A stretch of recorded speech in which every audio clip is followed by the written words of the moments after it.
છોટાઉદેપુર જિલ્લામાં મધરાતે ફૂંકાયેલા પવનથી ખેડૂતોને મોટું નુકસાન થયું છે। જબુ ગામમાં કેળના પાકને નુકસાન થયું છે। ભારે પવનના કારણે કેળનો પાક જમીનદોસ્ત થઈ ગયો છે અને ખેતરમાં ફળ સાથેના છોડ પડી ગયા।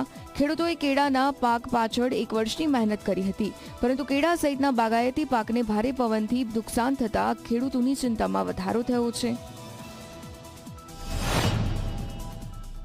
लगभग 40-50% 60% જેટલું ઘણા બધા ખેડૂતોને નુકસાન હશે અને એક કેળ પાછળ બી 120 થી 150 રૂપિયાનો ખર્ચો થાય છે। 1 એકરમાં 1200 છોડ આવે છે અને અડધા છોડ પડી ગયા છે। સરકાર સર્વે થાય અને સહાય જેટલી બને એટલી વહેલી આપે એ માંગણી છે અમારી।